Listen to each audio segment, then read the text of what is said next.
자, 오늘 국어입니다. 국어 12장, 13장 관찰을 하도록 하겠습니다. 11장부터 14장까지는 예배에 대해서 다루는 부분이죠. 여자들이 머리에 쓰고 예배를 드리는 거, 성만찬, 그리고 이제 세 번째가 은사. 12장부터 14장까지는 은사를 다루는 장이에요. 의외로 은사를 상당히 길게 다루죠, 그죠? 예, 그만큼 은사가 중요했던 것 같습니다. 그런데 요즘에는 별로 그렇게 중요하게 여기지 않는 것 같아요. 그래도 성경에 나온 대로 함께 살펴보면서 나누도록 하겠습니다. 먼저 12장, 오늘은 12장과 13장을 관찰하고 12장을 중점적으로 보고 마무리를 짓도록 하겠는데요. 먼저 관찰을 해야 되겠죠, 그죠? 자, 12장, 13장 관찰을 하겠습니다.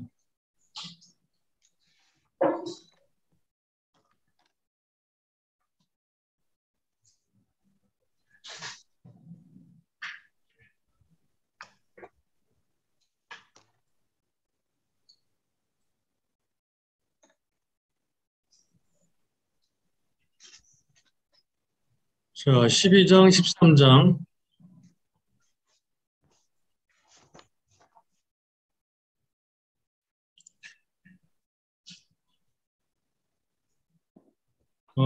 핵심 단어를 찾아보겠습니다.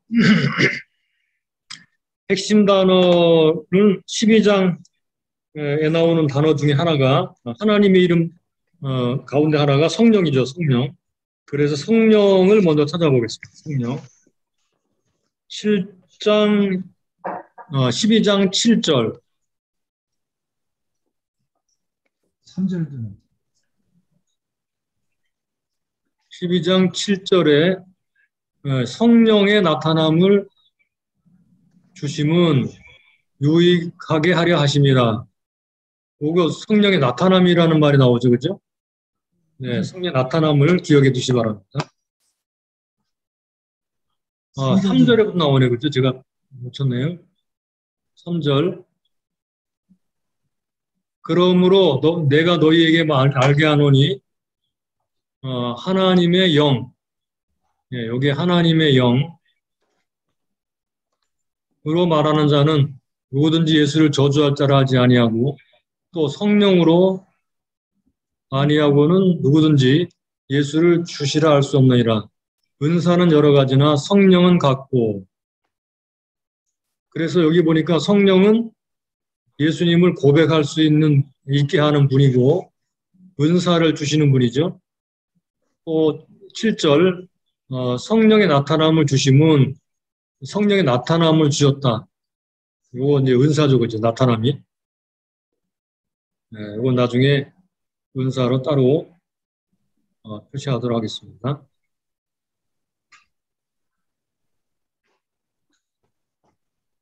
도저히 잘 안 되네.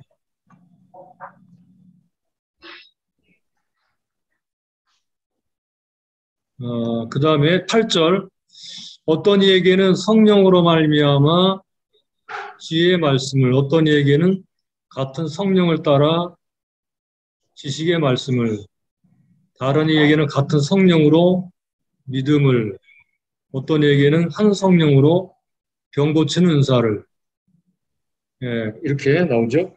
그 다음에 11절로 가보면요.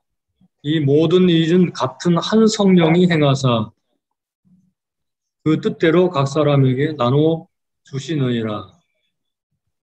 13절 우리가 유대인이 헬라인이나 종이나 자유자나 다 한 성령으로 세례를 받아. 요거 세례를 받았다라는 말, 한 몸이 되었고 또 다 한 성령을 마시게 하셨느니라.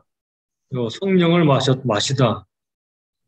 성령의 나타남, 성령의 세례, 성령을 마심, 이런 단어들을 좀 주의 깊게 보시죠.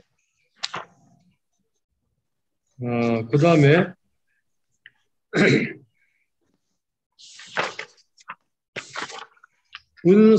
은사를 가리키는 말을 표시하도록 하겠습니다. 은사. 4절 나오죠, 4절.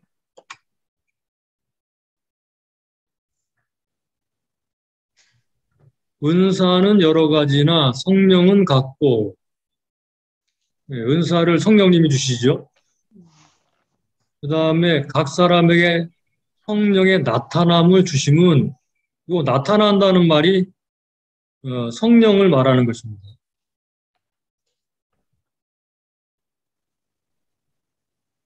그리고 9절에 이게 쭉 성령의 은사 나오죠, 그죠?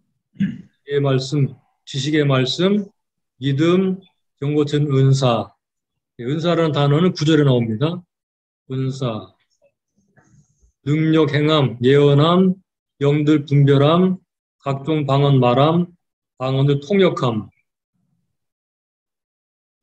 이렇게 은사라는 말이 몇 번 나오고요. 28절로 가보겠습니다. 하나님의 교회 중에 몇을 세우셨으니 첫째는 사도요, 둘째는 선지자요, 셋째는 교사요, 그 다음은 능력이요, 그 다음 병 고치는 은사와 서로 돕는 것과 다스리는 것과 각종 방언을 하는 것이라. 다 사도겠느냐, 다 선지자겠느냐, 다 교사겠느냐, 다 능력을 행하는 자겠느냐, 다 병 고치는 은사를 가진 자겠느냐, 다 방언을 말하는 자겠느냐, 다 통역하는 자겠느냐. 너희는 더욱 큰 은사를 사모하라. 오늘 이 너희는 더욱 큰 은사를 사모하라는 말이 뭘 말하는지 조금 나눠보도록 하겠습니다. 내가 또한 제일 좋은 길을 너희에게 보이리라. 그 다음에 12장에서 하나만 더 살펴보죠. 우리가 차례대로 쭉 보게 되면 성령이 나오고 성령이 주신 은사가 나오고요. 그 다음에 은사를 받은 지체들이 나오죠. 몸과 지체. 그래서 몸, 지체라는 말, 몸과 지체라는 말을 함께 보겠습니다. 몸, 14절. 몸이라는 단어가 12절. 몸은 하나인데 많은 지체가 있고, 두 개를 같이 표시하죠. 몸의 지체가 많으나 한 몸인과 같이 그리스도도 그러하니라. 그러니까 지체들이 받는 게 은사죠. 우리 은사를 받아가지고 몸을 섬기는 거죠. 우리가 유대인이나 헬라인이나 종이나 자유자나 다 한 성령으로 세례를 받아 한 몸이 되었고 다 한 성령을 마시게 하셨느니라. 몸은 한 지체뿐이 아니요 여럿이니 만일 지체뿐이 아니요 만일 발은 지체죠, 그죠? 이르되 나는 손이 아니니 몸에 붙지 아니하였다 할지라도 이로 인하여 몸에 붙지 아니한 것이 아니요. 또 귀가 이르되 귀가 지체죠. 나는 눈이 아니니 몸에 붙지 아니하였다 할지라도 이로 인하여 몸에 붙지 아니한 것이 아니니 만일 온 몸이 눈이면 듣는 곳은 어디며 온 몸이 듣는 곳이면 듣는 곳 귀죠. 냄새 맡는 곳은 어디뇨? 이거 지체죠. 그러나 이제 하나님이 그 원하시는 대로 지체를 각 몸에 두셨으니 바로 이게 은사를 받은 각각 개인들입니다. 만일 다 지체뿐이면 몸은 어디뇨? 이는 지체는 많으나 몸은 하나라. 눈이 손더러 내가 너를 쓸데없다 하거나 또한 머리가 발더러 내가 너를 쓸데없다 하거나 하지 못하리라. 이뿐 아니라 몸에 더 약하게 보이는 지체가 오히려 도리어 요긴하고 우리의 몸에 덜 귀 여기는 그것들을 더욱 귀한 것들을 주며 우리의 아름답지 못한 지체는 더욱 아름다운 것을 얻고 우리의 아름다운 지체는 요구할 것이 없으니 오직 하나님이 몸을 거룩게 하여 부족한 지체에게 존귀를 더하사 몸 가운데 분쟁이 없고 오직 여러 지체가 서로 같이하여 돌아보게 하셨으니 만일 한 지체가 고통을 받으면 모든 지체도 함께 고통을 받고 한 지체가 영광을 얻으면 모든 지체도 함께 즐거워하나니 너희는 그리스도의 몸이요 지체의 각 부분이라. 교회 중에 며칠을 세우셨으니 여기 며칠 세우셨다 요 말을 주목해 주시기 바랍니다. 그래서 28절부터는 지체 중에 며칠 세운 몇 명에 대한 이야기를 하고 있죠. 자, 여기까지 보게 되면 보겠습니다. 한번 여러분들이 관찰 도표를 한번 쭉 보시죠. 맨 먼저 나오는 게 성령이죠. 그리고 함께 나오는 것이 은사입니다. 요게 10절까지 쭉 그렇게 나오다가 이제 11절에 각 사람에게 나눠 주시느니라. 요거 각 사람 요게 바로 지체죠, 그죠?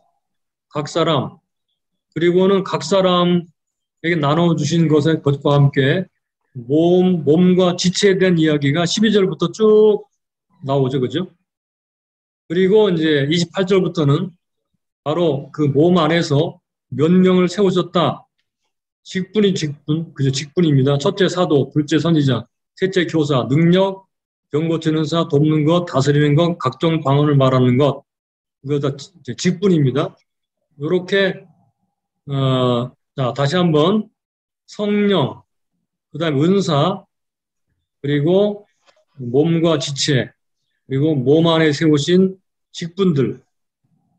그 직분은 은사와 관련된 거죠, 그죠? 사도 은사, 선지자 은사, 교사 은사, 능력 은사, 뭐 이런 은사를 받은 사람들이 직분을 받아서 몸을 섬기게 하셨다라는 말입니다. 자, 그러면 이번에 13장으로 가보죠. 여기를 보시면요. 너희는 더욱 큰 은사를 사모하라. 요거를 좀,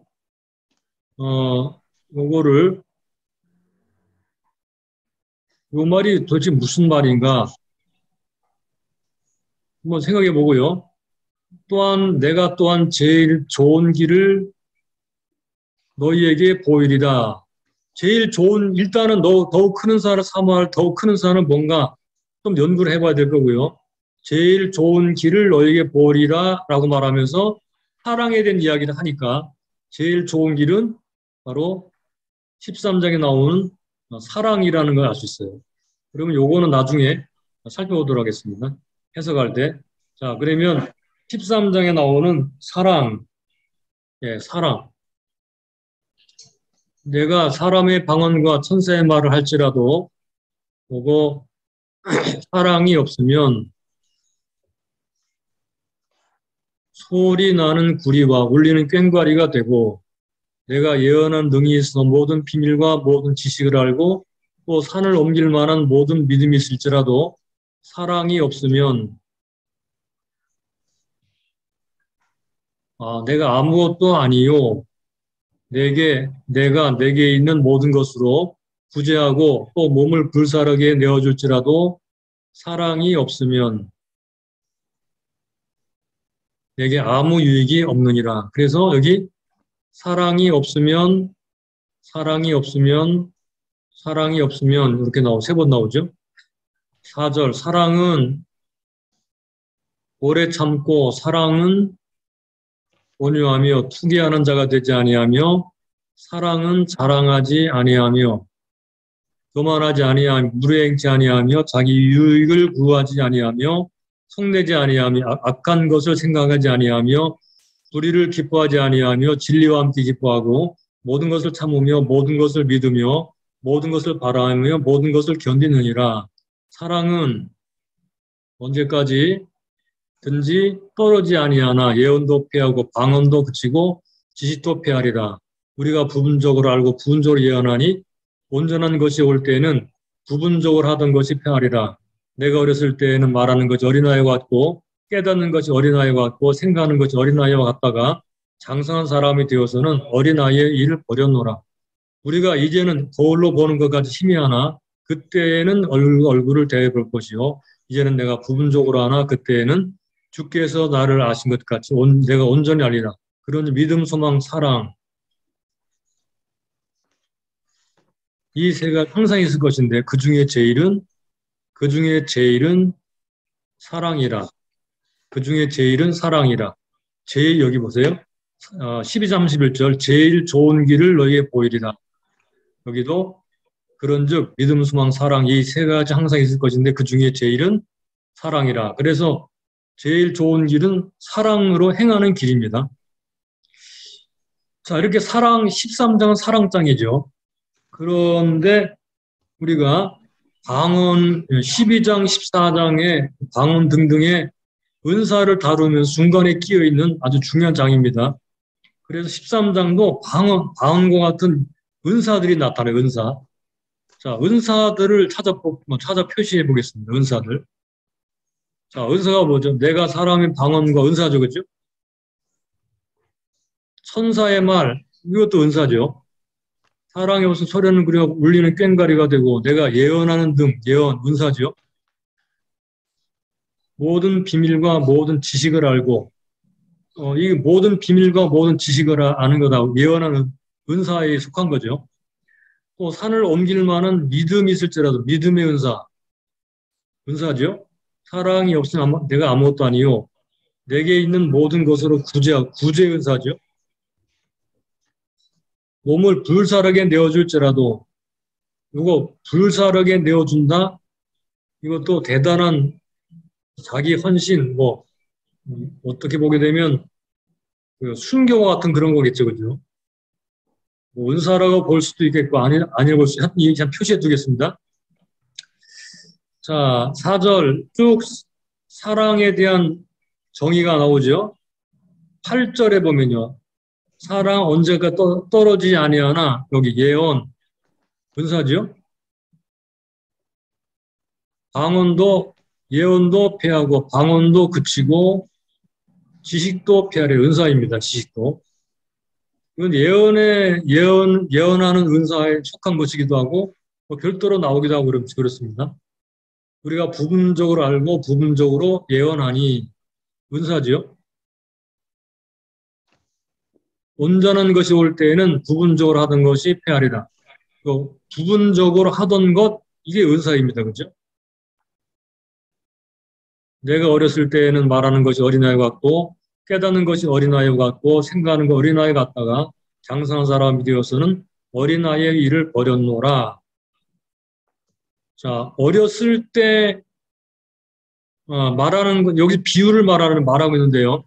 어렸을 때 말하는 것하고 장성한 사람이 되어서 하는 일, 이 두 가지는 은사와 완성된 때 이야기를 하고 있는 것을 보이거든요. 여기 12절 보죠. 우리가 이제는 거울로 보는 것 심히 하나 은사죠, 그죠? 그때는 얼굴과 얼굴을 대해 볼 것이요.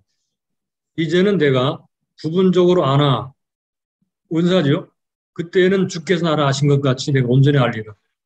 여기 우리가 주목해야 될 중요한 거고 온전한 것이 올 때는 뭘 말하는가? 온전한 것이 올 때와 장성한 사람이 됐을 때 그리고 얼굴과 얼굴을 대하여 보는 것 이거 다 같은 거죠, 그죠? 그러면 온전한 것이 올 때는 언제를 말하는가? 얼굴과 얼굴을 대해 볼 때를 말하는데 그때가 언제인가?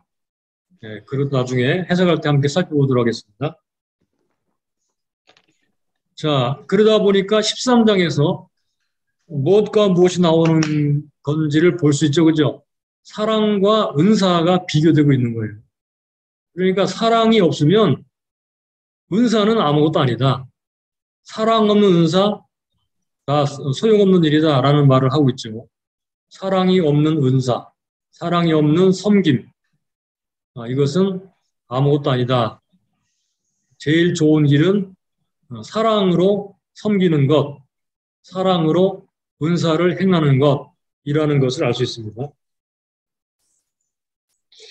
자, 그러면 대조도 우리가 찾아볼 수 있는데 이건 다 넘어가겠습니다.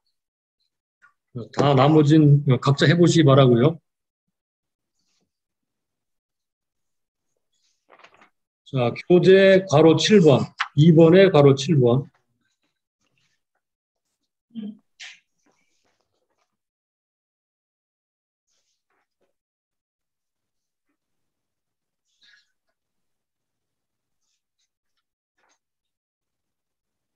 자, 단락 제목, 장 제목. 어떻게 만들어 보셨는지 모르겠어요. 저는 여기다가 사랑으로 섬기는 영적 은사 이렇게 써놨어요. 사랑으로 섬기는 영적 은사. 12장 1절로 13장 13절까지. 첫째는 1절부터 3절까지. 이거는 고백이죠. 신앙 고백. 성령을 통한 신앙 고백. 성령이 아니고서는 누구든지 예수님을 주님이라고 말할 수 없다 그랬죠. 둘째, 4절로 11절. 한 성령이 여러 가지 은사를 주시죠. 그래, 한 성령의 여러 은사들. 그 다음 세 번째, 12절로 27절. 그리고 한 몸의 여러 지체들. 요 여러 지체들이 받은 게 은사들이죠. 그 다음에 작은 12절로 27절까지 안에 작은 소단락을 만들어서 한 성령으로 하나 된 그리스도의 몸. 12, 13절은 하나다. 한 성령으로 세례를 받고 한 몸이 되었고 한 성령을 마시게 하였는데 여기 몸은 하나인데 많은 지체가 있고 몸의 지체가 많으나 한 몸인 것 같이 그리스도도 그러하니라. 그리스도의 몸도 그러하다는 말이죠. 14절로 21절 한 몸을 이루는 여러 지체들. 22절로 23절 서로 조화를 이루는 지체들. 네, 이렇게 만들었고요. 그 다음에 큰 단락 네 번째로 28절로 31절 직임의 은사들과 여기는 직임입니다. 직임. 여기까지는 각각에 받은 은사들이고요. 은사들. 요거 28절로 31절까지는 요건 직분입니다. 직분. 이게 처음 요 12장을 공부하시는 분들은요. 잘 헷갈려 하시는 분들이 있을 수 있어요. 은사와 직분이 비슷한 게 있는데요. 근데 여기 보니까 며칠 세우셨다 이렇게 사람들을 세우셨다라고 직분을 말할 때 뭐 사도, 선 이렇게 나오죠. 직분입니다. 그 순서 요것도 중요합니다. 여기서 요거 그래서 첫째가 뭐죠? 사도. 둘째가 뭐죠? 선지자. 예, 요거는 에베소서 4장에 나오는 순서와 똑같아요. 아무튼 이런 식으로 이제 순서가 나옵니다. 순서가 있다는 거예요. 순서. 왜 이런 얘기를 하고 있을까요? 그리고 은사에도 직분을 받은 사람들에 따라서 순서가 정해집니다. 그 다음에 13장 1절로 3절까지는 사랑이 없으면 은사들은 유익이 없다. 사랑은 이런 특성이 있다. 사랑의 특성 4절로 7절. 그리고 마지막 8절로 13절은 은사들은 폐해지고 폐하여질 은사들. 그 다음에 영원한 사랑. 폐하여질 은사들과 영원한 사랑. 네, 이렇게 제목을 만들어 붙여보았습니다. 여러분들이 하신 것은 어떤지 한번 비교해 보시기 바랍니다. 자, 그럼 이제 자, 이제 4번으로 넘어가서 4번 1절부터 3절까지 해서 사도 바울이 알게 해주는 그 중요한 세 가지가 있어요. 그죠? 1절로 3절.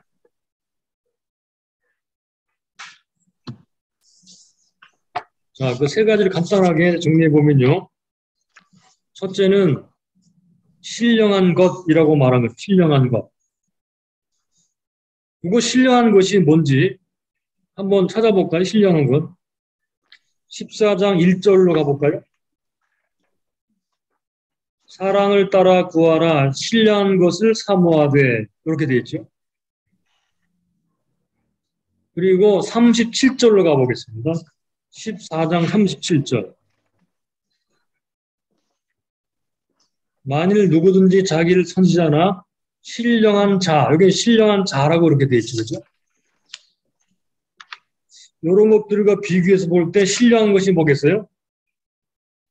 요거는 바로 12장 14장에 나오는 은사들을 말합니다. 은사들. 자, 그런데 둘째로 2절에서 예수님 믿기 전의 상황을 얘기합니다. 믿기 전의 상황. 우상을 따라갔죠. 그죠? 우상의 배후에는 누가 있나요? 귀신이 있습니다. 우상이 끄는 대로 끌려갔다 그랬죠. 세 번째 알 수 있는 것은 믿은 후는 누가 이끌어가죠? 성령님. 성령이 신앙 고백하시고 성령님이 이끌어 가시죠. 4절 이하가 쭉 그게 나옵니다. 자, 이 세 가지 사실을 우리가 먼저 기억하고 전제하고 넘어가면 좋겠습니다. 첫째는 여기 나오는 신령한 것은 은사를 말하는 거다. 둘째로 믿기 전에는 우상이 끄는 대로, 즉 귀신이 끄는 대로 끌려갔다. 세 번째로 믿게 된 것은 성령이 하신 것이고 그 다음부터는 성령이 인도하신다 그 말이죠. 그만큼 성령이 굉장히 중요한 거죠. 자, 5번으로 넘어가겠습니다.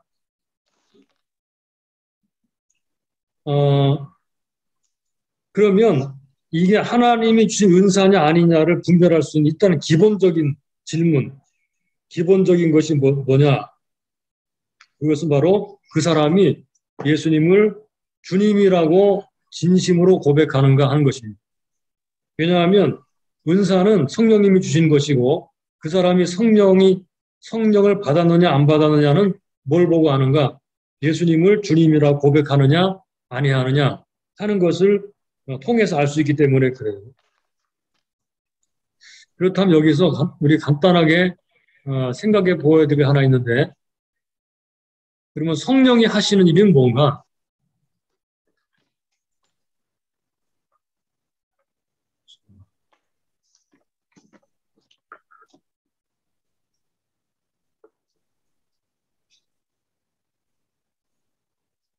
성령님이 하시는 일.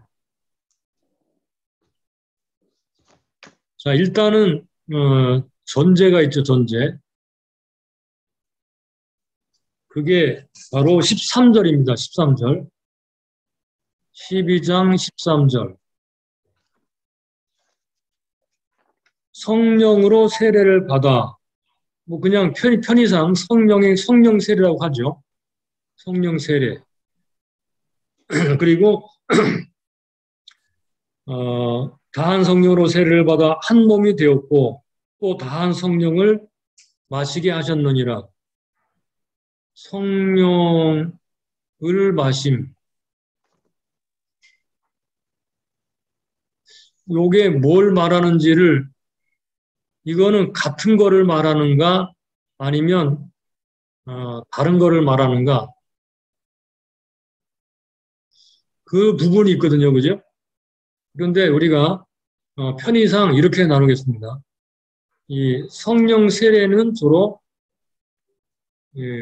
성령 세례는 은사 또는 능력 뭐 이런 거죠.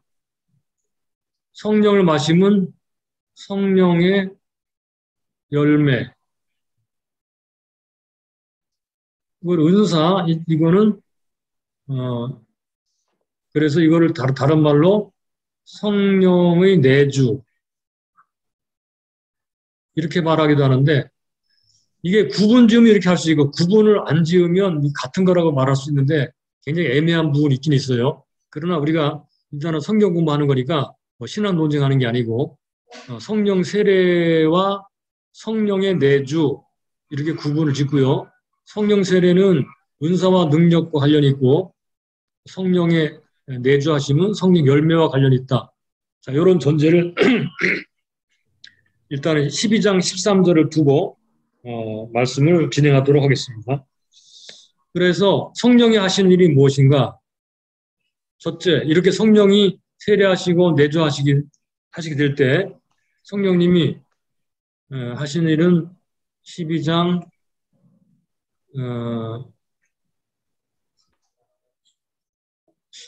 3절 12장 3절 그리고 4절 등등 그 다음에 기니까 그 다음에 13절 이런 걸 통해서 간단하게 정리해 보죠. 첫째는 성령이 하신 일은 신앙 고백. 예수님을 주님이라 그렇게 부르게 하죠. 둘째, 은사를 주시죠. 그죠?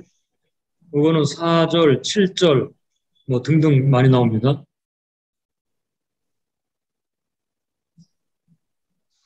그리고 여기는 나오지 않지만 성령의 마심을 만약에 성령이 내주라고 한다면 성령의 열매를 맺게 하시죠.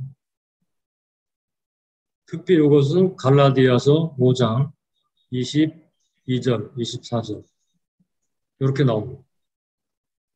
여기 간단하게 구분은 성령님이 하시는 일입니다. 이외에도 물론 많은 일들 하시겠지만 이렇게 한번 나눠보도록 하겠습니다. 그러니까 예수님에 대한 신앙 고백 이것이 오늘 본문에서는 사도 바울이 전제하고 있다. 전제. 은사를 말하기 전에 제일 먼저 신앙 고백을 언급하고 있다 하는 것을 염두에 두면 좋겠어요. 그 다음에 6번으로 넘어가겠습니다. 이제부터 간단하게 단어를 연구하죠. 첫째, 은사, 카리스마. 요거는 그냥 문자적으로 선물이라는 뜻입니다. 선물. 자, 필요한 분들은 메모하시고요. 가로 두 번째, 직임, 디아코니아. 요거는 봉사, 섬김이라는 단어고 직분이라는 의미, 직분, 직책, 직책. 세 번째, 역사라는 단어가 나오죠. 6절에 역사는 여러 가지나 모든 것을 모든 사람 가운데서 역사하신 하나님은 같은 역사. 이거는 사역이라고도 하는 거예요. 에네르 게마라는 말인데요. 하나님께서 행하시는 모든 종류의 능력 있는 사역. 그냥 역사라고 보통 하죠. 그죠? 네 번째, 각 사람에게 성령의 나타남을 주신다 그랬죠. 성령의 나타남. 자, 성령의 나타남이라는 단어가 어디 나오냐 한번 확인해 보겠습니다. 잠깐 2장 4절로 가볼까요? 2장 4절. 내 말과 내 전도와 및 지혜에 권하는 말로 하지 아니하고 다만 성령의 나타남과 능력으로 하여. 2장 4절을 기억해 두세요. 사도 바울의 전도할 때 지혜로운 말로 하지 않고 성령의 나타남과 능력으로 했다 그랬죠. 그러면 성령의 나타남이 뭘 말하는가? 다시 12장 7절로 돌아와서요. 각 사람에게 성령의 나타남을 주심은 뭘 말하죠? 그러면 은사를 말합니다. 은사. 그러니까 사도 바울이 전도할 때 은사를 통해 나타나는 성령님의 능력 이런 것들을 볼 수 있었습니다. 그죠? 자, 이 성령님의 나타남, 은사가 나타날 때는 성령님 역사하시는 거예요. 왜 주시는가? 목적, 유익하게 하기 위해, 교회를 유익하게 하기 위해, 유익을 위해서.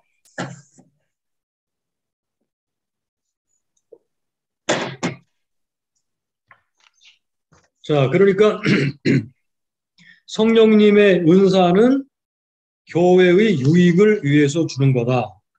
각각 사람들에게 주셔서 이제 지체로서 몸을 섬기도록 하신 거죠. 자, 넘어가겠습니다. 7번으로 가보죠. 그럼 이제부터 8절부터 나오는 은사들을 좀 살펴보겠습니다. 첫째, 지혜의 말씀. 이 지혜의 말씀과 지식의 말씀, 보통 우리가 말씀의 은사라고 부르죠. 말씀의 은사. 이게 어떤 건지 확실하게 확정지어서 이거다 이렇게 딱 설명하기 굉장히 까다로운 부분이 있습니다. 그러나 대충 설명을 해보면요.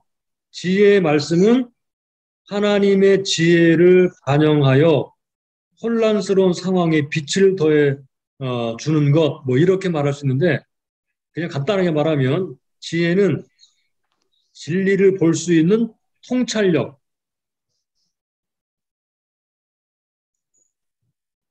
진리를 볼 수 있는 통찰력 있는 말씀, 통찰력을 말합니다.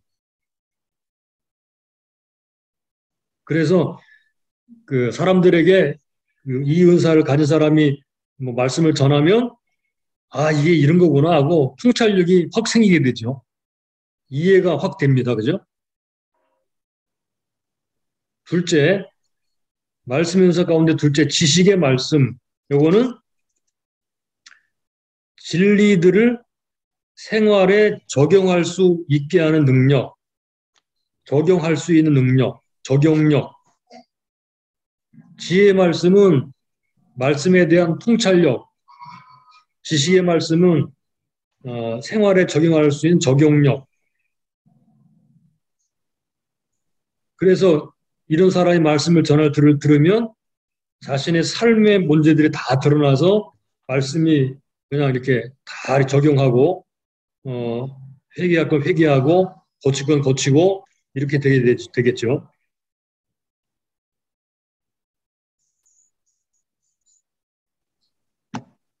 그러면 지식과 지혜의 말씀 두 가지 어떻게 서로 구별되는가? 지식은 삶에 대한 것이라면 지혜는 삶에 대한 것이다. 그렇게 말하기도 해요. 근데 이것도 다 구분이 잘 안 돼요. 사실은요. 지식은 삶에 대한 것이고 지혜는 삶에 대한 것이다. 대충 뭐 이렇게 그냥 알아두시면 좋겠어요. 이 두 개가 어떻게 구분되는지는 확실하게 논할 수가 어렵습니다. 여러분 다 말씀연사 받으시기 바랍니다. 아멘. 예, 그 다음에 네 번째, 병 고치는 사, 이런 건 잘 아시죠, 그죠? 여러 종류의 병들을 고치는 사, 보통 신유라고 말하지, 신유.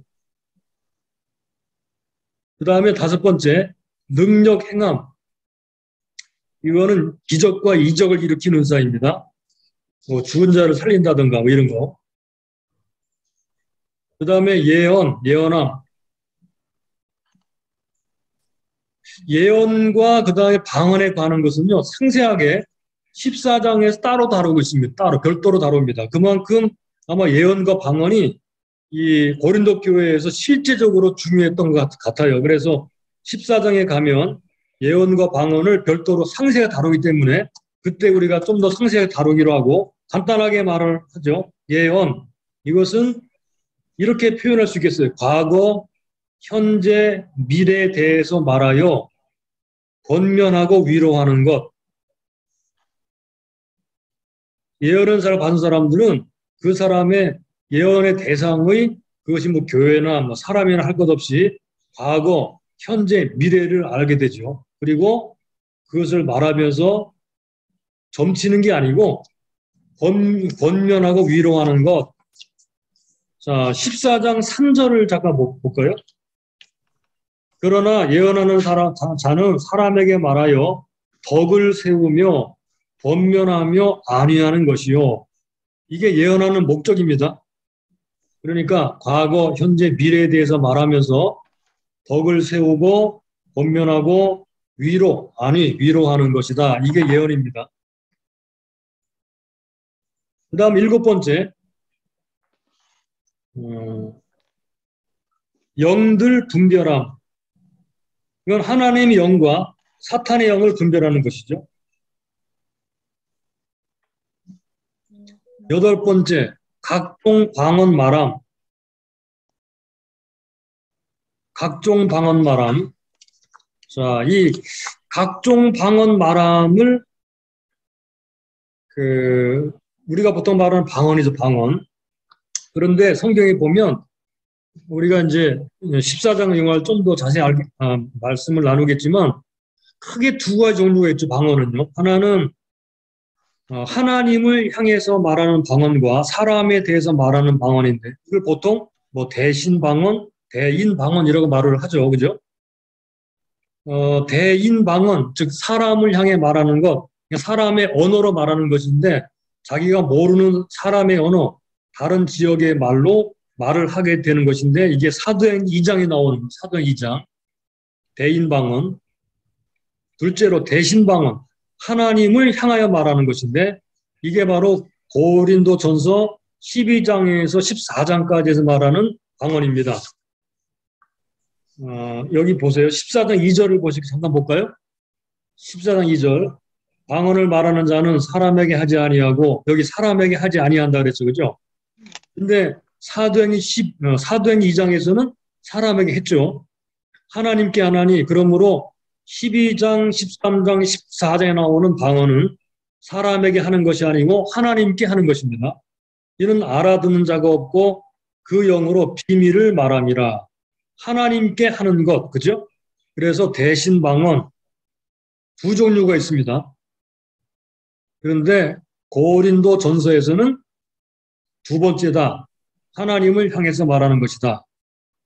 그러니까 이것은 뭐라고 말해? 비밀을 말함이라 그랬죠. 그 영으로 하나님께 하나니 이는 알아듣는 자가 없고 그 영으로 비밀을 말함이라.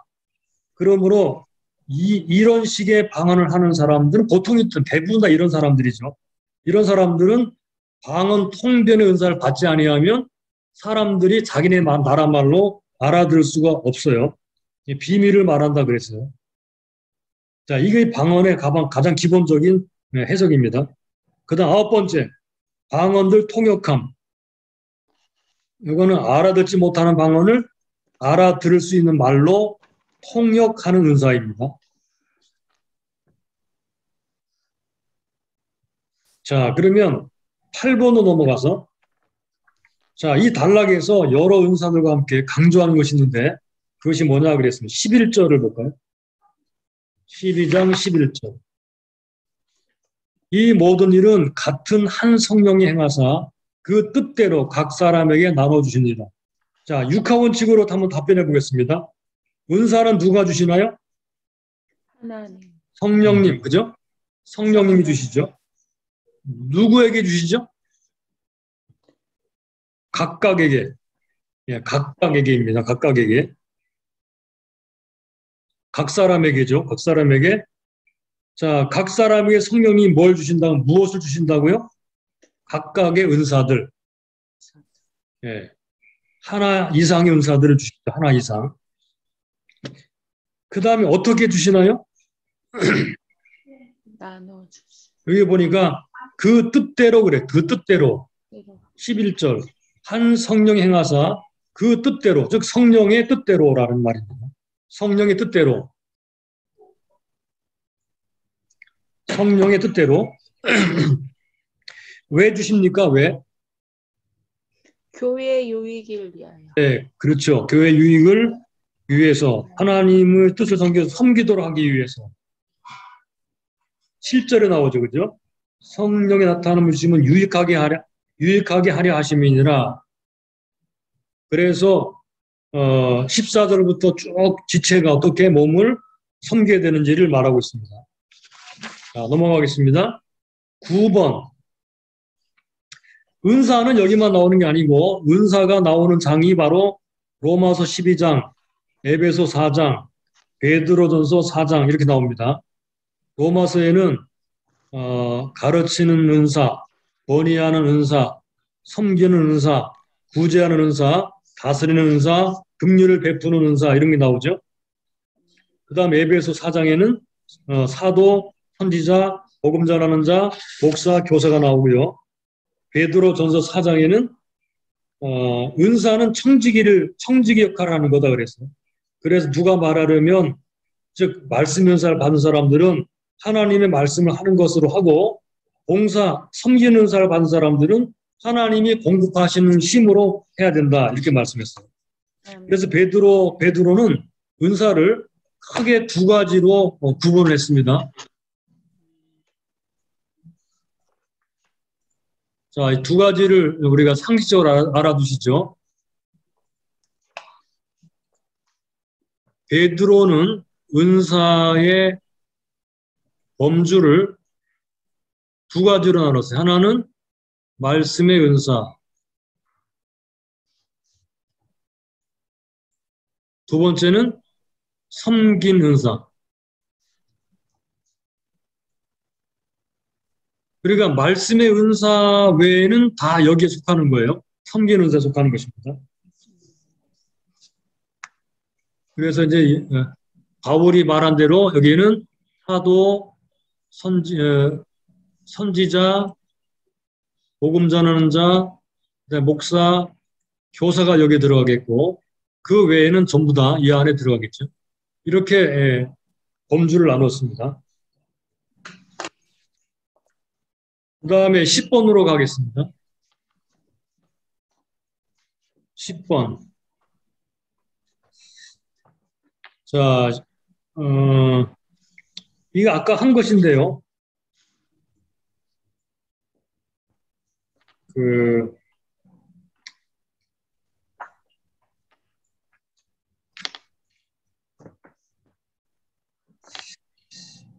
12장 12, 13절과 27절을 읽으라 그랬죠.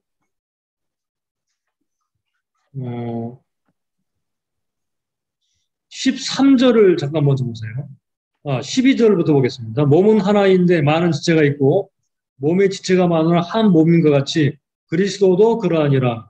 우리가 유대인이나 헬라인이나 종이나 자유자나 다 한 성령으로 세례를 받아 한 몸이 되었고 한 성령을 마시게 하셨느니라. 또 다 한 성령을 마시게 하였느니라. 이렇게 말씀했어요.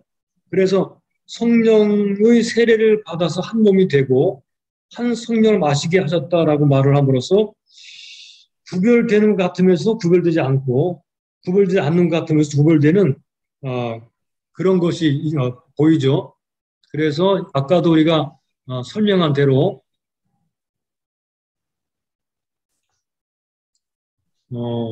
성령님이 두 부분으로 역사하시는데 하나는 내주하심으로 이거는 성령 열매를 맺게 하시죠. 그 다음에 이거는 성령 세례 통해 은사를 주십니다.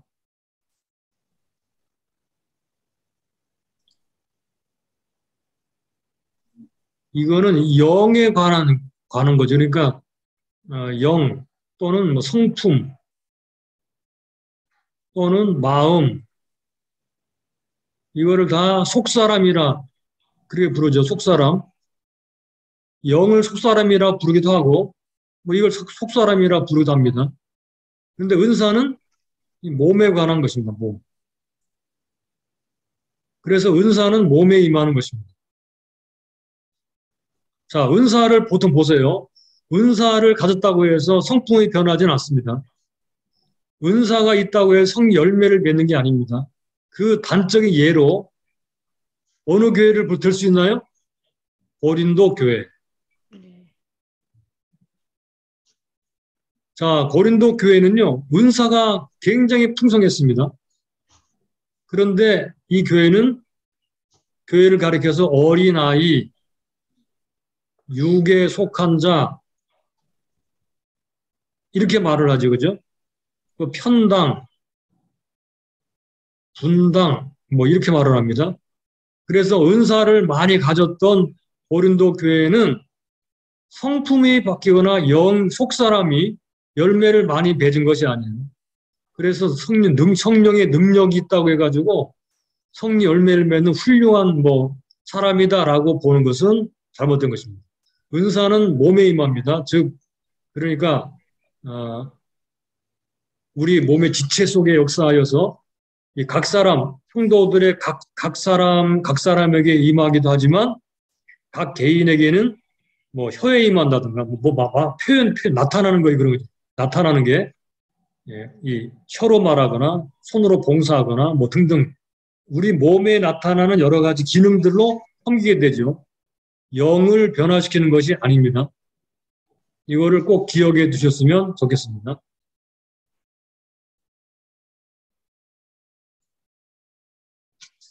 자, 그 다음에 11번으로 넘어가, 11번으로.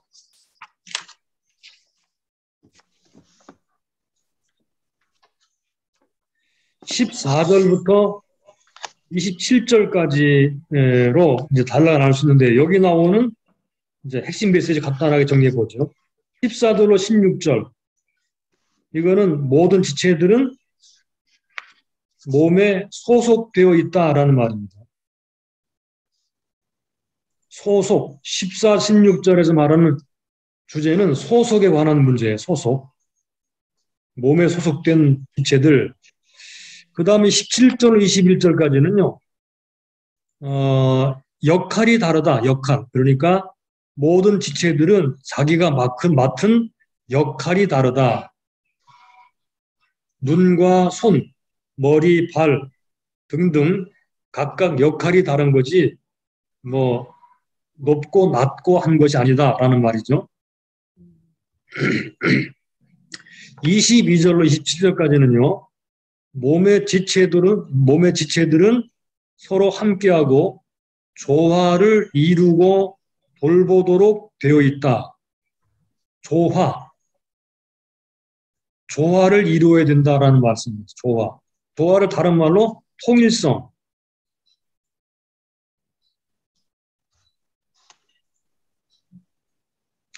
이런 말들을 하는 것을 보게 되면 고린도 교회가 많이 나누어져 있는 것인데 그것을 이제 통합시키는 말씀을 하고 있는 거죠.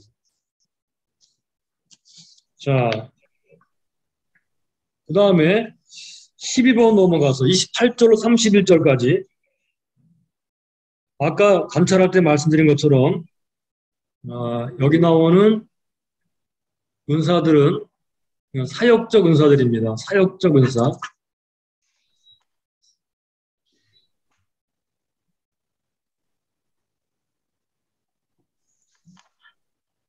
이거를 다른 말로 직분 또는 직책 또는 직임이라고 부르기도 하죠. 그래서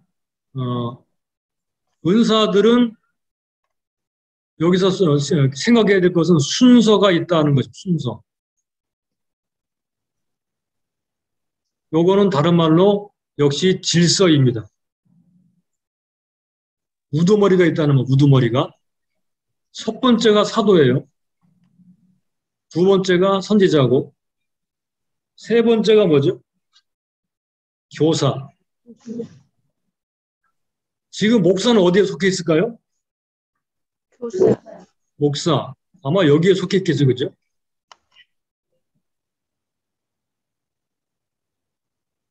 그리고 네 번째가 능력. 이 은사가 나타나죠. 능력. 그 다음에 다섯 번째가 신유. 여섯 번째가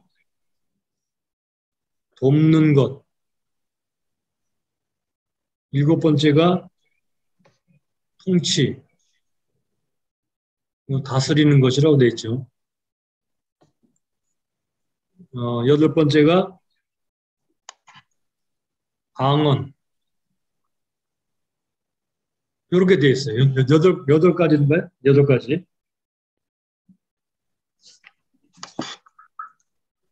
물론 뭐 한 사람의 목사가 이거 다 가지고 있을 수 있습니다. 능력, 신유, 돕는 것, 통치, 방언 다 할 수 있습니다. 자, 그런데 29절을 잠깐 볼까요? 다 사도겠느냐? 그렇죠. 아니죠. 한두 사람이 이래야 되겠죠. 다 선지자겠느냐? 다 교사겠느냐? 다 능력을 행하는 자겠느냐? 다 병 고치는 은사를 가진 자겠느냐? 다 방언을 말하는 자겠느냐? 다 통역하는 자겠느냐? 너희는 더욱 큰 은사를 사모하라. 내가 또한 제일 좋은 길을 너에게 보이리라. 이렇게 말을 했어요. 그러니까 그 당시에 직분들이 이런 식으로 돼 있었다는 것을 알 수 있어요. 지금은 이렇게 은사 중심으로 직분을 주진 않죠, 그죠? 지금 보통 이 목사나 교사를 세울 때는 뭐 신학교나 성경학교나 뭐 이렇게 아니면 무슨 뭐 제자 훈련이나 뭐 어떤 특별한 훈련이나 뭐 세미나나 이렇게 통해서 세워지는 것이죠. 은사를 받았다. 말씀의 은사, 지혜의 말씀 은사, 지식의 말씀 은사. 요게 여기 이 말씀 은사죠, 그죠? 이렇게 받았다고 세워지진 않죠. 요즘엔 그렇습니다. 요즘에 능력 있는 사람들, 은사 받은 사람들이 뭐 이렇게 세워지나요? 그거 아니죠, 그죠? 그러면 어떻게 해야 될까? 이것도 좀 고민을 해봐야 될 것으로 생각이 됩니다. 그러니까 여기서 우리가 알아야 될 것은 이거입니다. 우리가 당장 이 말씀에서 알아야 할 것은 순서, 교회의 은사, 직분에는 순서가 있다. 그래서 질서를 잡도록 하여 있다. 제일 첫 번째 우선순위가 뭐죠? 바로 말씀의 은사를 받은 사람. 목사와 교사입니다. 이게 교회에서 가장 우선시 되어야 될 은사들, 직분들, 목사의 은사, 목회자입니다. 그리고 나서 순서가 능력이 그 다음에 신유, 돕는 것, 통치, 제일 꼴찌가 방언입니다. 지금 바울이 말하는 이 순서를 우리가 중요하게 생각해야 됩니다. 방언은 제일 꼴찌다. 지금 방언이 제일 꼴찌. 그럼 방언은 아무것도 아니냐? 그건 아니라는 거예요. 이 14장이 방언과 예언을 아주 상세하게 설명하고 있는데 방언이 직분으로서의 방언은 제일 꼴찌지만 사도, 선지자, 교사, 목사, 능력, 신유, 돕는 것, 통치 이 모든 사람들이 전부 다 방언을 할 수 있다는 말이에요. 그러나 은사자로서의 방언, 은사자로서 통역하는 것 이런 거 직분으로서의 방언은 제일 마지막 부분에 있다라는 것을 우리가 알아야 될 것입니다. 은사자로 그 직분으로서의 방언이 옛날에 있었는데 이것은 제일 마지막이다.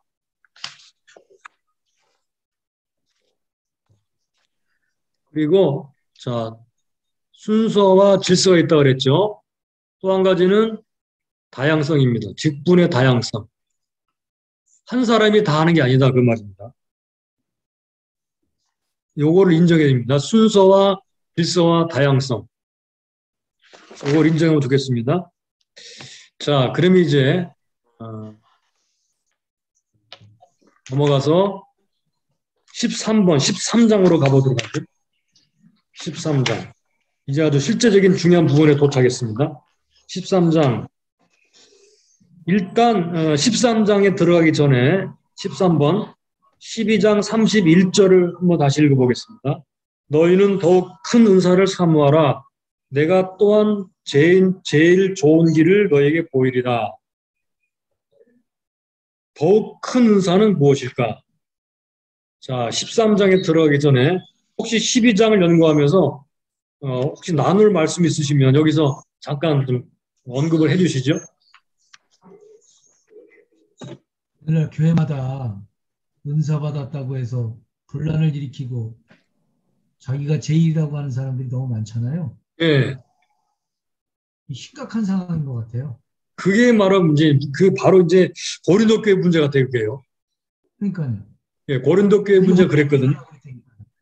그래서 자기가 은사 받았다 그리고 예. 수시 은사 받았다 그러면서 정지하고 판단하는 이런 일들이 너무나 많은데 근데 그런 사람들이 지적을 해주면 안 받아들여요. 그래서 지금 이거 12장, 13장, 14장의 고린도전서 연구를 해서 가르쳐야 돼요. 그래서 이런 사람들한테 왜 은사가 그렇게 사용하면 안 되는지 우선순위에 있는 은사가 뭔지 질서가 뭔지를 가르치지 않으면 아니, 교회가 엄청 혼란해지겠죠, 그죠? 고린도 이런 말씀 교회처럼. 가르치면 교회를 떠나니까 문제지. 그래, 떠나도 할 수 없을 것 같아요, 그죠? 그러니까요. 네. 여기 지금 바울이 고린도 교회에다 이 편지 썼을 때 어떻게 반응했을 것 같아요? 상상해 보시면. 제가 볼 때 첫째는 사도요, 둘째는 선지자요, 셋째는 교사요. 교사 앞에다 배우라는 거거든요, 지금. 예언하는 사람들 다 와서, 병 고친 사람들 다 와서. 그러니까 아마 그때 교회도 아마 좀 소란스러웠지 않을까 생각이 돼요. 질서를 잡으려면 예, 좀 소란스러울 수밖에 없을 것 같습니다. 예. 근데 아주 소란스러운 걸 어떻게 뭐 교회 떠나더라도 지혜롭게. 잡아야 되는데 일단은 이 목사 된 사람들이 은사에 대해서 좀 공부를 해야 돼. 은사에 대해서. 이게 어떻게 작용하고 역사하는지 이 부분을 조금 배우지 않으면 아마 좀 힘들지도 모르겠어요. 그래서 그냥 이게 은사 다 그냥 없애버리고 그냥 말씀으로만 한다고 해가지고 그냥 대부분 다 그렇게 하죠, 그죠? 그러니까 말씀의 은사 외에는 나타나는 게 없어서 몸이 건조해지기도 하죠. 근데 제가 저 주변에 막 이 투시 뭐 이런 은사를 가진 목사들이 많은데 예, 이 도덕적으로 문제가 심각하단 말이에요. 그래요. 목사들이 그래요, 목사들. 참만 진짜. 뭐 거짓말하고 욕하고 이러는 건 뭐 대다수인데 예, 자기가 이런 뭐 제가 아는 한 사람은 맨날 자기가 하나님과 맨날 대화한대. 말씀 예. 주시고. 근데 맨날 거짓말하고 욕하고 뭐 이런 거는 뭐 기본이에요. 그런 사람들은 그 영이 어디든지 분별을 좀 해봐야 돼. 아니 제가 그래서 그냥 거짓 영 같고 사탄인 것 같은데 네. 또 뭐 제대로 되면 또 뭐 예수님을 그리스도라고 고백하는 걸 보면 이게 뭐 어떻게 판단해야 될지 잘 모르겠어요. 아니, 입으로만 고백하는 것만 보고는 알 수 없고, 진짜 예수님을 왕이라고 믿고 고백하면은 복종해야지, 예수님께. 그러니까 뒤에 성령의 열매를 가지고 판단할 수 있어야 되는데 예, 그걸 보면 아니거든요. 예. 근데 본인은 그게 아니라고 생각하고 있으니까 문제지. 그 참. 어떻게 해야 돼, 그런 사람들한테는? 내버려 둬야죠. 내버려둬야 돼. 내버려둬야지 어떻게 하겠어요. 그거 지가 그러다가 뭐, 심판 받든지 어떻게 그러니까 하든지. 듣는 것도 아니고 뭘 알려고 하는 것도 아니고 그렇기 때문에 근데 성도들이 이런 사람들한테 가서 기도 많이 받아요. 그러니까, 그게 문제예요, 진짜. 일에 점쳐주고 막 이렇게 하라고 저렇게 하라고. 사도 바울이 12장을 얘기하면서 제일 첫 번째 전제로 이렇게 말을 했어요. 성령으로 아니하고는 누구든지 예수를 주시라 할 수 없는, 주님이라 할 수 없다라고 말을 했거든요. 주님이라는 말은 왕이라는 뜻이잖아요. 그죠? 그렇죠. 그러니까 이걸 전제로 성령님이 우리 안에 오셔서 예수님은 나의 왕이십니다. 주님이십니다. 라고 하는 것을 전제로 은사를 말하고 있는 것이기 때문에 그러니까 은사 받은 사람들이 예수님을 왕으로 섬기는가 그 언행이 진짜 주여 주여 입으로만 고백해서 나중에 내가 너를 모른다라고 할 사람인지 진짜 행하는 사람, 법을 행하는 사람인지를 분별하면 뭐 금방 나타나지 않겠어요, 그거? 그래도 말을 안 들으면 내비두겠어, 어떡하겠어. 방법이 없네.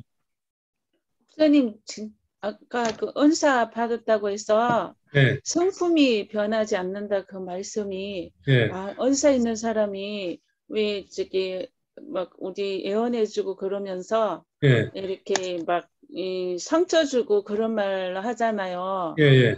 이 말씀을 들으면서 그거 이번에 다 깨달았는데 성품이 은사가 있다고 해서 성품이 변하지 않는 거네요. 당연하죠. 성품이 변하고 그런 건 그러니까 아니에요. 성령님이 은사, 능력 주시는 부분과 우리의 영에서 우리의 성품을 바뀌게 하는 부분이 다르게 역사하는 거기 때문에 예. 은사와 능력을 받았다고 해서 그 사람이 열매가 맺혀지는 게 아니거든요. 열매는 다른 부분이에요. 그러니까 예. 두 가지가 같이 있는 사람도 있지만 그런 대다수의 사람들이 능력 받은 사람들이 이게 변화가 없어요. 변화되질 않아. 근데 그랬었어요. 능력 나타나거든. 네. 사람들은 그 능력만 보고 하나님처럼 섬긴다고. 안 되는 거예요. 그거. 근데 왜 하나님이 왜 그걸 따로 이렇게 주시나 모르겠네요. 주시면 네. 성품이 좋은 사람한테 능력도 주시고 그러면 굉장히 좋을 텐데 그게 아니라 이게 따로 가니까 네. 좀 약간 사람들 입장에서 좀 약간 능력 있는 사람은 뭐 다 좋은 걸로 이렇게 비춰지니까 그러니까 보여지니까 그게 문제인 것 같아요. 그거 하나님께 물어봐야 될 것 같은데. 근데 만약에 그 열매가 맺혀지는 사람에게만 은사를 주시면 어떤 일이 벌어지겠어요? 아무도 없죠. 방언 못해. 맞아. 근데 안 그러겠어요, 그죠? 방언 같은 은사는요, 이게 많이 하면서 성령님 우리의 역사하는 그런 것들 많이 경험하게 되거든요. 그래서 우리 내적인 그런 어떤 이 뭐랄까 이 충전도 시키는 부분이 있기 때문에 방언의 은사를 하게 되면 열매도 맺혀질 통로도 열리게 돼요. 아, 네. 그러니까 만약에 은사를 능력을 다 성숙한 사람들에게 열매 맺는 사람들에게만 주게 되면 아마 한 교회에 한두 사람이나 아마 한번 못 받거나 그럴 거래 아마. 복 받을 것 같아요. 그러니까 이게 다르게 역사하는 거기 때문에 은사를 받은 사람들은 말씀 은사를 받은 사람들에게 복종해서 잘 배워가지고 성숙하여서 섬기게 되도록 만드는 것. 이게 바로 12장, 13장, 14장 역할이에요. 자, 13장, 12장 31절 볼까요? 너희는 더욱 큰 은사를 사모하라. 내가 또한 제일 좋은 길을 너희에게 보이리. 이게 무슨 말일까, 이게? 이게 바로, 내가 볼 때는요, 지금, 우리 고 목사님 말씀하신 것의 실마리를 푸는 구절이라고 생각해요. 너희는 그러나 라는 말이 31절 앞에 들어있어. 31절 앞에. 그러나 그러나 너희는 더욱 큰 은사. 여기 더욱 큰 은사라는 말은요, 더욱 탁월한 은사라는 말이거든요. 탁월한 은사. 아니, 그러면 어떤 은사를 사모하라는 말인가? 내가 또한 제일 좋은 길을 너에게 보여. 제일 좋은 길은 사랑이라 그러죠. 그죠? 사랑으로 행하는 것. 그러면 더욱 큰 은사는 무엇인가? 이 부분을 우리가 좀 잠깐 살펴보겠습니다. 다시 한번 간단하게 말을 하면 예를 들고 있어요. 13장, 14장에서 자 14장으로 먼저 가보면요. 예언과 방언을 비교하면서 설명하고 있거든요. 예언과 방언을. 그러면 예언과 방언 중에 뭐가 더 나은가? 뭐가 더 나아요? 14장 읽어보셨죠? 예언. 예언이 더 낫죠? 네. 그러니까 예언과 방언 중에 더욱 큰 은사가 뭐예요? 말하자면 예언이에요. 그러니까 예언. 14장에서는 예언과 방언을 예를 들어 설명하는 거라고 보면 돼요. 예를 들어서. 왜 예언이 더 나았죠? 더 능력이 있어서? 덕을 세우기 때문에. 그렇습니다. 네. 여기 그 답이 나와요. 자, 4절을 보세요. 14장 4절. 방언을 말하는 자는 자기 덕을 세우고 예언하는 자는 교회의 덕을 세우나니 5절 나는 너희가 다 방언 말하기를 원하나 특별히 예언하기를 원하노라. 방언을 말하는 자가 만일 교회의 덕을 세우기 위하여 통역하지 아니하면 예언하는 자만 못하니라 이렇게 했어요. 자, 왜 예언이 더 나은가 하면 뭐 능력이 더 강하기 때문에 다른 사람 비밀을 알기 때문에가 아니고 교회의 덕을 세우기 때문에 그러니까 다른 사람들을 돕기 때문에 이 도울 때 역사하는 게 뭐죠? 사랑입니다. 사랑으로 다른 사람을 돕는 것. 그러니까 어떤 은사가 더 큰 은사냐? 사랑으로 덕을 세울 수 있는 은사. 이게 바로 31절에 너희는 더욱 큰 은사를 사모하라 하는 말의 의미입니다. 더욱 탁월한 은사, 즉 사랑으로 다른 사람을 세울 수 있는 은사를 사모하여라. 이게 더욱 큰 은사이다. 여기 사도, 선지자, 교사 또는 병 고치는 은사, 방언 뭐 등등 능력, 믿음 등등 많은 은사가 있지만 그러나 더 큰 은사가 뭐냐? 사랑으로 다른 사람들을 섬길 수 있는 은사가 큰 은사이기 때문에 예를 들면 방언과 예언 중에서 예언처럼 다른 사람의 덕을 세울 수 있는 은사가 상대적으로 더 좋은 은사이다 라는 말입니다. 그렇다고 방언을 하지 말라고 하는 건 아닙니다. 방언을 다 말해라 그랬거든요. 방언을 다 말해라. 그러나 예언을 더 사모하여라 이렇게 말을 했어요. 자, 또 볼까요?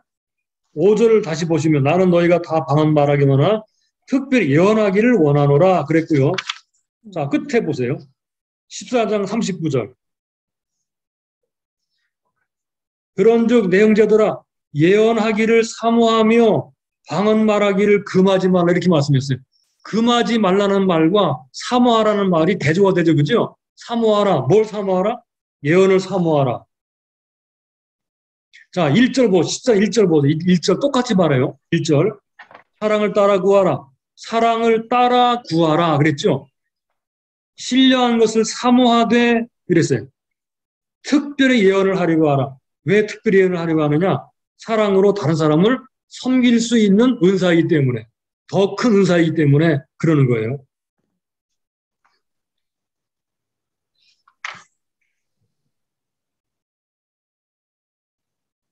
자, 그 다음에 12절로 보세요. 그러면 너희도 신령을 사모하는 자인즉 교회 덕을 세우기를 위하여 풍성하기를 구하라. 교회 덕을 세우는 은사. 이게 더 큰 은사입니다. 여러분 이해되시죠? 네. 이 31절 이 굉장히 좀 어떻게 보면 이해가 잘 안 되는 구절이긴 한데 그러면 12, 13, 14장 전체 문맥을 통해 보게 되면 그것이 뭘 말하는지 바울이 말하기를 원했던 것이 뭔지를 이해할 수가 있게 되는 거예요.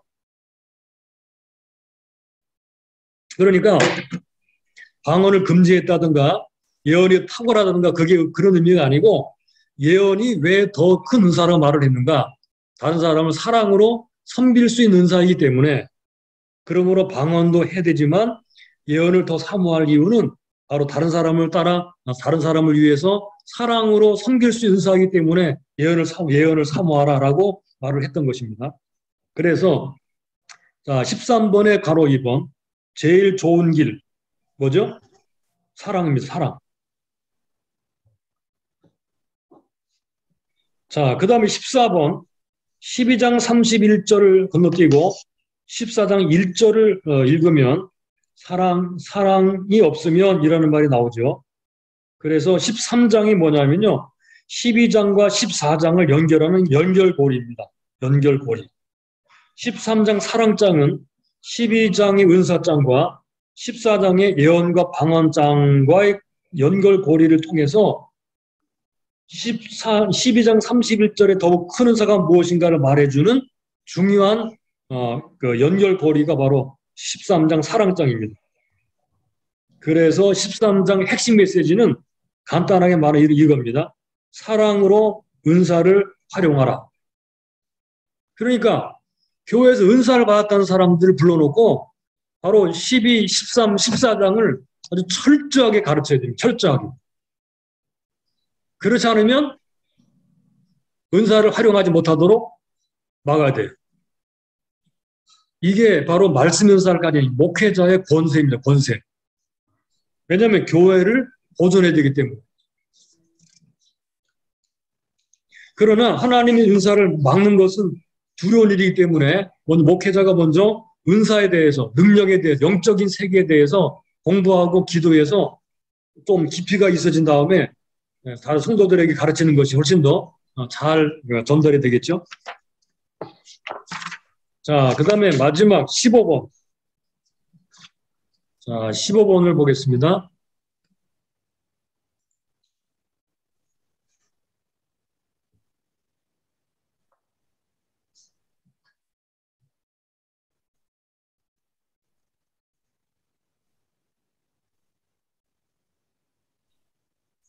사랑이 없으면 이라는 말이 세 번 나오죠. 자, 사랑의 중요성. 우리가 문맥을 따라보면 13장은 은사와 관련되어 나오는 장이라는 것을 분명히 보았습니다. 사랑의 중요성, 사랑이 없으면 아무리 위대한 은사라도 가치가 없다. 요거를 기억해야 돼요. 요거를 성도들에게 분명히 주입시키시기 바랍니다.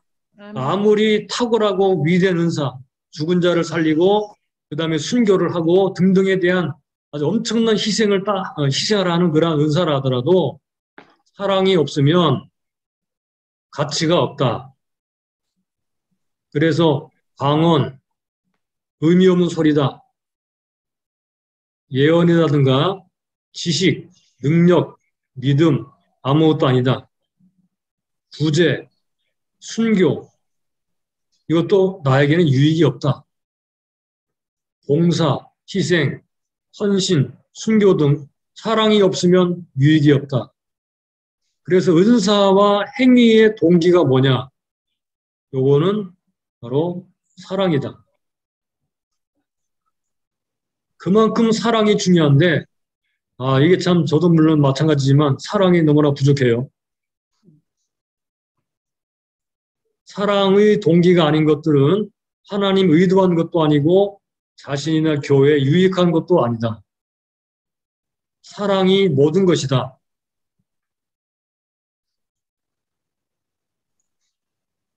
사랑이 모든 것이다. 사랑이 전부이다. 예, 이거 꼭 기억했으면 좋겠습니다. 그래서 핵심 메시지, 사랑이 없으면 아무것도 아니다. 이게 핵심 메시지고요. 예, 같은 말입니다. 말, 지식, 믿음, 구제, 자신을 불쌍히 내어주는 거, 사랑이 없으면 아무것도 아니다. 이 말은 뭘 말하죠? 사랑이 없이도 할 수 있다라는 말입니다. 요게 이제 중요해요. 사랑이 없이도 할 수 있죠. 뭘 할 수 있죠? 은사, 예, 능력, 희생, 봉사 할 수 있다는 겁니다. 사랑이 없어도 할 수 있다. 그렇기 때문에 하는 것만 보아서는 알 수가 없는 거예요.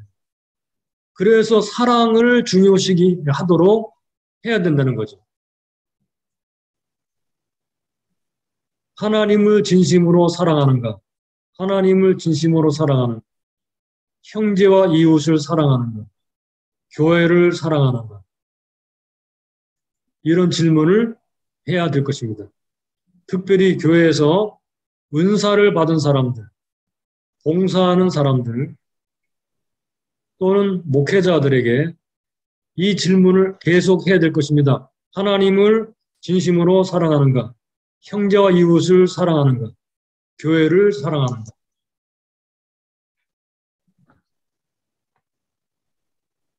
고린도 교회는 이 사랑이 없어서 문제들이 일어나는 것입니다. 사랑을 점검합시다. 기본은 하나님의 사랑, 예수 그리스도 십자가의 사랑, 이 사랑을 알아야 다른 사랑도 할 수 있죠. 이 사랑을 알고 받아본 사람이 하나님도 사랑하고 하나님의 사랑의 도구, 즉 다른 사람을 사랑할 수가 있게 됩니다. 그래서 하나님은 사랑이시다라고 말씀하십니다. 바울은 말합니다. 믿음, 소망, 사랑. 이 세 가지는 항상 있을 것인데 그 중에 제일은 사랑이다. 그러므로 사랑으로 너희들이 받은 은사와 능력을 행하여라 라고 가르치고 경고하고 권면하고 있습니다. 우리도 그렇게 잘 배워서 따라했으면 좋겠습니다. 아멘.